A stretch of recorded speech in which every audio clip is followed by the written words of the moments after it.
we've been involved with, and other information, and also a link to the Facebook page, which I have, which has been really, really fun for me. I've just been having these very interesting dialogues with people who are reading the book or have read it, and enjoying that a great deal. So I would love to, hear people's comments and feedback and suggestions and any other thoughts that people have about the book on that Facebook page.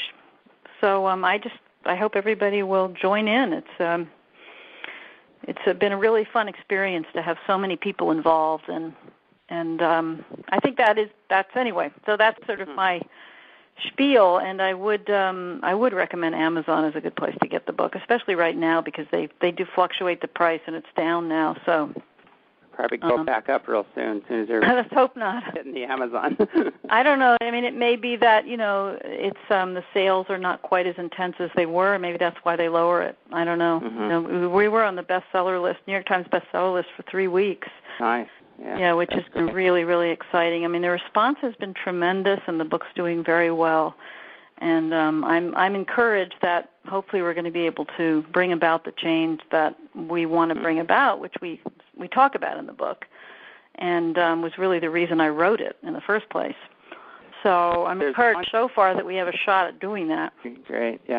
There's one subject that comes up over and over again, and that's Carol Rosin and all these other people are talking about Werner von Braun's statement that one of the next false flag operations is going to be a mock UFO invasion or attack or whatever with some back-engineered things, and to promote these beings as a threat or as something negative or that we should be very fearful of or deal with aggression actually is contrary to contact, especially if they are benevolent and very loving, advanced beings. That movement would be we're going in a wrong direction.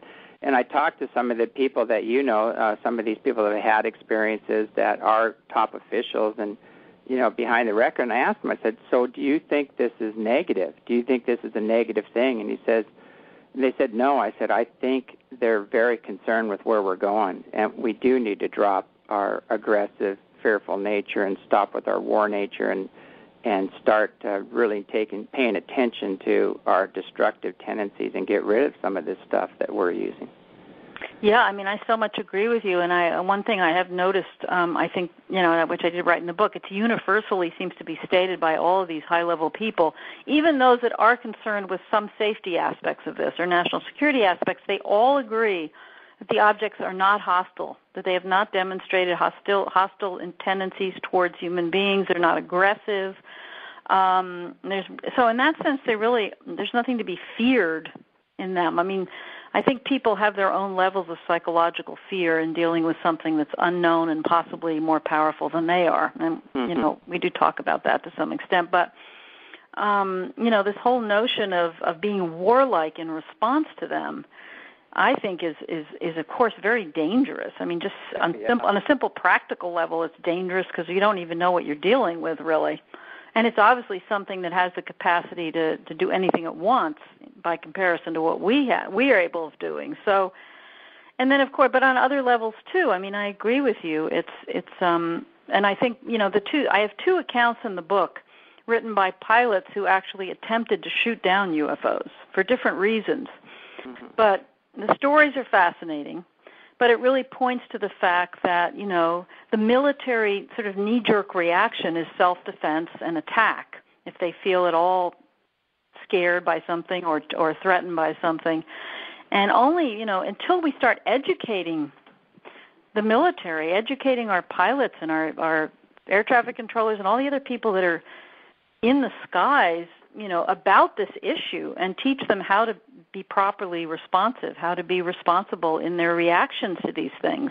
We're going to continue to have these sort of impulsive reactions by people because they know nothing about what they're dealing with. These things aren't supposed to exist, and they're frightened by it when they're up there, and they have this sort of military approach. That's how they've been trained.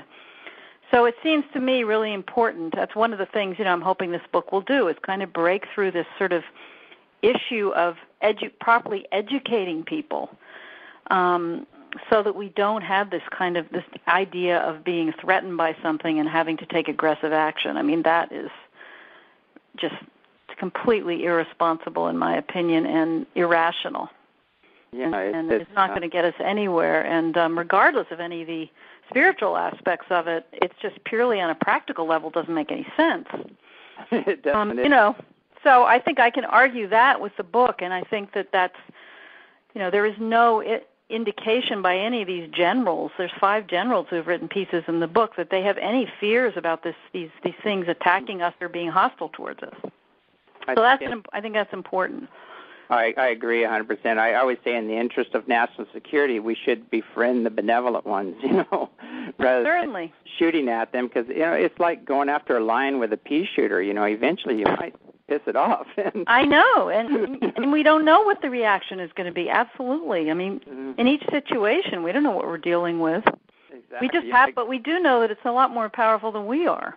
Oh, yeah. It doesn't make any sense. No, it makes no sense at all. And that's one of the reasons why we really need to do something on the more official level, because it only takes one event for something disastrous to happen. Mm-hmm. Where who knows what could happen. And it's something to be concerned about. So hopefully we're going to prevent those kinds of things from happening in the future. Sounds like a good idea. Yeah, unfortunately, we're out of time. I can't thank you enough for coming on the show. It's been an awesome interview, and this is one of my best headliners. So, well, great. Thanks for having me, James.